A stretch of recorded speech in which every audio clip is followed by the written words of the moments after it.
बिस्मिल्लाहिर्रहमानिर्रहीम। मैं हूँ Shahid Zubair, basic civil engineering drawing की ऑनलाइन क्लास के साथ। डियर स्टूडेंट, आज हम पढ़ रहे हैं टॉपिक लेटरिंग, हरूफ नवीसी। लेटरिंग क्या है, हरूफ नवीसी क्या है, इसके बारे में हम पढ़ेंगे। सबसे पहले इसका मैं तारफ़ करा दूँ कि ड्राइंग बनाने के बाद ड्राइंग के ऊपर हम लिखते हैं ताकि उस ड्राइंग को समझा जा सके। ड्राइंग को काबिल फ़हम बनाने के लिए उसके ऊपर ABC नंबर्स 1 2 3 यानी उसके ऊपर साइज़ लिखे जाते हैं और उसके ऊपर अल्फ़ाबेट्स लिखे जाते हैं ताकि उसको समझा जा सके। ड्राइंग बनाने का मकसद ये होता है कि उस पर काम करने वाले ने उसको देख के उस चीज़ को बनाना होता है। जैसे अगर हम कोई चीज़ ड्रा कर रहे हैं तो उसका साइज लिखना होता है कि ये कितनी लंबाई है और कितनी उसकी चौड़ाई है, और दूसरी जो चीज़ है वो उसके ऊपर लिखते हैं कि ये चीज़ क्या है। जैसे हम यहाँ पे ये बना रहे हैं रेक्टेंगल, ये रेक्टेंगल, इसके ऊपर ये अल्फ़ाबेट्स लिखे गए हैं। ये इसकी वजाहत कर रहे हैं कि ये जो चीज़ हम बना रहे हैं ये क्या चीज़ है। दूसरा, हम इसके ऊपर नंबर लिखते हैं। जैसे इसका साइज हमने लिखा ये 40 और इसका साइज लिखा हमने 20। तो ड्राइंग के ऊपर, ड्राइंग बनाने के बाद उसके ऊपर लिखा जाता है, लिखाई का अमल किया जाता है ताकि उसको समझा जा सके। उसके ऊपर अल्फ़ाबेट्स भी लिखते हैं और उसके ऊपर नंबर भी लिखते हैं। ये जितना भी लिखाई का अमल है ड्राइंग को काबिल फ़हम बनाता है, और इस सारे अमल को कहते हैं लेटरिंग, हरूफ का लिखना, हरूफ नवीसी।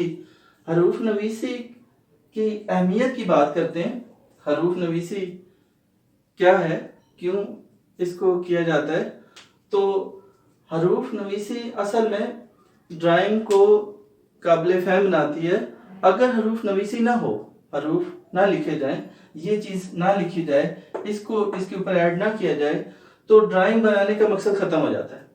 ड्राइंग जिस मकसद के लिए बनाई जा रही है कि ड्राइंग पढ़ी जा सके, उसको देख के उस पर काम करने वाला बंदा उसको तैयार कर सके, तो अगर ये चीज़ नहीं होगी तो ड्राइंग काबिल फ़हम नहीं होगी। ड्राइंग को बनाने के बाद उसके ऊपर ये जितना भी अमल किया जाता है लिखाई का और इसके ऊपर नंबर लिखने का, ये हरूफ नवीसी कहलाता है। और ये अगर ना हो तो ड्राइंग मुकम्मल नहीं होती। फिर हरूफ नवीसी के असूल आ जाते हैं। हरूफ खूबसूरत लिखने के लिए हरूफ नवीसी को ड्राइंग का जेवर कहा गया है। हरूफ नवीसी अगर अच्छी की गई होगी तो ड्राइंग अच्छी होगी, ड्राइंग खूबसूरत दिखेगी। अगर हरूफ नवीसी अच्छी नहीं होगी तो अच्छी ड्राइंग भी आपकी बदसूरत नज़र आएगी। तो इस हरूफ नवीसी को अच्छा करने के लिए, खूबसूरत करने के लिए इसके असूल हैं जिनको अगर आप फॉलो करेंगे तो आपकी लिखाई अच्छी होगी और ड्राइंग भी अच्छी नज़र आएगी। इसके लिए चंद एक असूल हैं। पहले नंबर पे हरूफ का साइज दुरुस्त रखें। हरूफ का साइज दुरुस्त रखें। दूसरा असूल यह है कि हरूफ के तनासब का ख्याल रखें। हरूफ के तनासिब,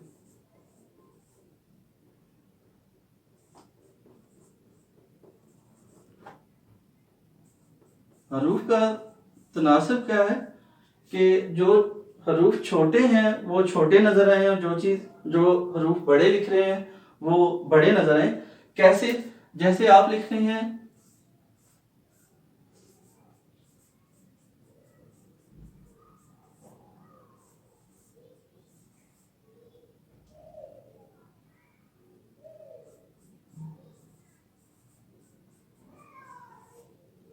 अब इस चीज़ का ख्याल रखना है कि ये जो छोटे हरूफ हैं, साइज में जो छोटे हैं, वो सारे एक जैसे नजर आए, और जो साइज में बड़े हैं वो सारे आपकी शीट के ऊपर एक जैसे बड़े नजर आए।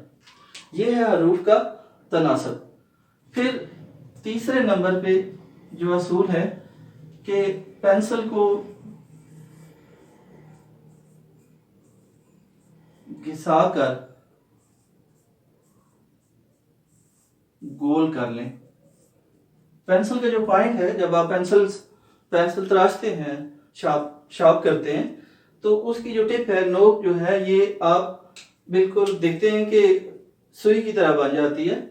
अगर उस पेंसिल को इस्तेमाल करेंगे हरूफ नवीसी के लिए, तो पहली दफ़ा जब आप लफ्ज़ लिखेंगे तो बहुत बारीक होगा, इसके बाद जब आप लिखेंगे तो उससे मोटा, इसके बाद साथ साथ वो घिसती जाएगी पेंसिल, उसकी मोटाई बढ़ती जाएगी, और उससे ये होगा कि शुरू में लिखे हुए हरूफ जो हैं वो आपको पतले नजर आएंगे, और जो बाद में लिखे हुए हरूफ हैं वो आपको मोटे नजर आएंगे।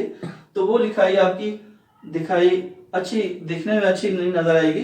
तो उसके लिए ज़रूरी है कि पेंसिल को घिसा कर गोल कर लें, और बाद में उसको साथ साथ चलाते जाएं, और साथ साथ पेंसिल को यूं घुमाते जाएं, ताकि उसके सिक्के की जो मोटाई है वो एक जैसी रहे, तो लिखाई आपकी एक जैसी नजर आए मोटाई के अंदर। फिर इसके बाद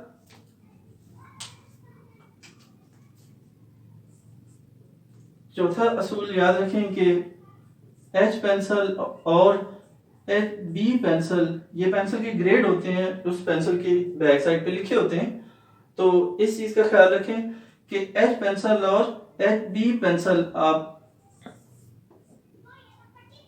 लेटरिंग के लिए इस्तेमाल करें।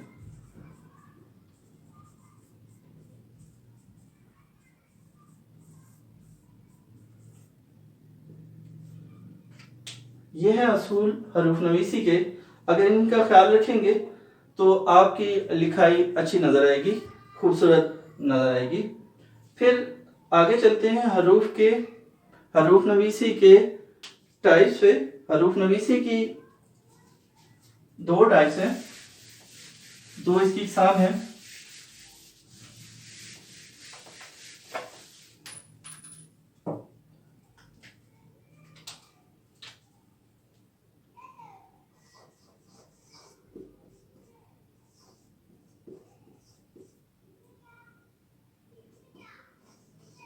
एक सिंगल स्ट्रोक है और दूसरी है डबल स्ट्रोक लेटरिंग और single stroke lettering. Single stroke जो लेटरिंग होती है, ये पेंसिल की मोटाई के बराबर लिखते हुए इसको सिंगल लाइन में लिखते हैं। जैसे आप लिख रहे हैं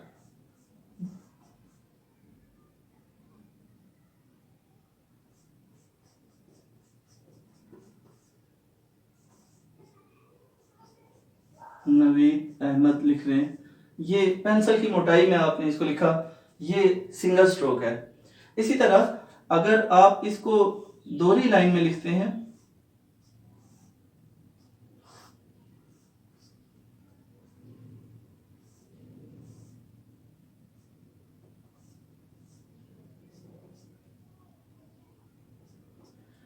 ये दोहरी लाइन में लिखाई जो होती है ये डबल स्ट्रोक लेटरिंग कहलाती है। सिंगल लाइन में जो लिखाई होती है ये सिंगल स्ट्रोक लेटरिंग कहलाती है। सिंगल स्ट्रोक लेटरिंग अमूमन ड्राइंग में, जो इंजीनियरिंग ड्राइंग होती है, इसमें सिंगल स्ट्रोक लेटरिंग का इस्तेमाल किया जाता है। कम जगह घेरती है, कम वक्त में आप लिखाई मुकम्मल कर सकते हैं। इसमें अगर लाइन की मोटाई को भी शामिल किया जाए, यानी लिखाई करते हुए लाइन की मोटाई को बढ़ा दिया जाए, तो ये कहलाती है commercial Gothic lettering. Commercial Gothic lettering अगर अमूमन इसका इस्तेमाल किया जाता है वर्टिकली। अगर इसको तिरछा कर दिया जाए, जैसे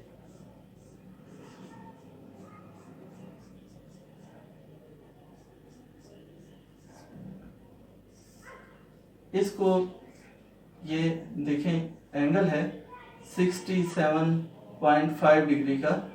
अगर इसको हॉरिजॉन्टल प्लेन के साथ 67.5 डिग्री पे कर दिया जाए, तो इसको हम इटैलिक लेटरिंग कहते हैं। Italic lettering double stroke lettering अमूमन डबल लाइन में लिखाई की जाती है जो ज़्यादा टाइम लेती है, इसके लिए जगह ज़्यादा दरकार होती है। और दूसरा ये स्पेशल पर्पस के लिए जब साइन बोर्ड वगैरह बनाने हों, दूर से देखने के लिए, इसको मोटा नुमाया करने के लिए इसको लिखा जाता है।